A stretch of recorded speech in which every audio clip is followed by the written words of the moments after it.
Ideal unique education में आप सभी का हार्दिक स्वागत है। आज के वीडियो का विषय है प्रीपोजिशन। कृपया सब्सक्राइब, लाइक और शेयर करना ना भूलें। इससे दूसरे लोगों को भी लाभ होगा, साथ ही हमारे यूनिट में काम करने वाले लोगों का मनोबल बढ़ेगा। प्रीपोजिशन विथ, बाय, फ्रॉम और थ्रू। विथ का प्रयोग टूल्स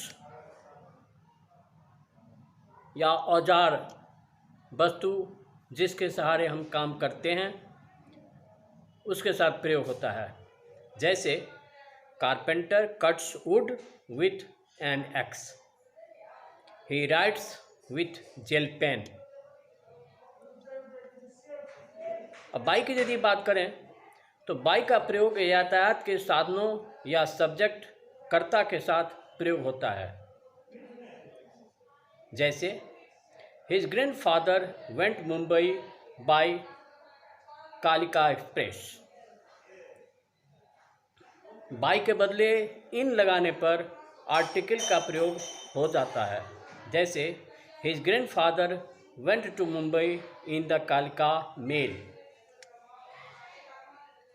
अब फ्रॉम की बात करें तो फ्रॉम का प्रयोग अलगाव, सेपरेशन का बोध कराने के लिए होता है। जैसे bring water from RO, the principal came out from his cabin. Through का प्रयोग होकर या होते हुए के भाव को प्रकट करने के लिए होता है। जैसे ही came here through Gol Market, Gol Market होते हुए वह यहाँ आया। Javed went there through Karol Bagh, Javed वहाँ करोल बाग होते हुए गया।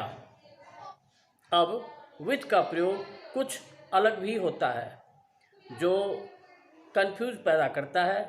इसे ध्यान में रखने पर कंफ्यूजन अब दूर होगा। विथ का प्रयोग से के अर्थ में, that boy was trembling with fear, वह भय से काँप रहा था, वह लड़का भय से काँप रहा था। विथ का प्रयोग तरीका के अर्थ में, he fought with courage. With का प्रयोग अलग होने के, सेपरेशन के अर्थ में। जैसे ही parted with his parents at Kanpur railway station. सहमत के अर्थ में, now she is agree with her lover for marriage.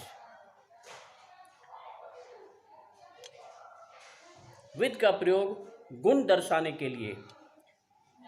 जैसे a girl with curly hair reads in her class. इस प्रकार विथ के अलग तरीके हैं। इसे ध्यान में रखने से कन्फ्यूजन दूर होगा और तब गलती होगा ही नहीं। इसे ध्यान से पूरा देखें। धन्यवाद।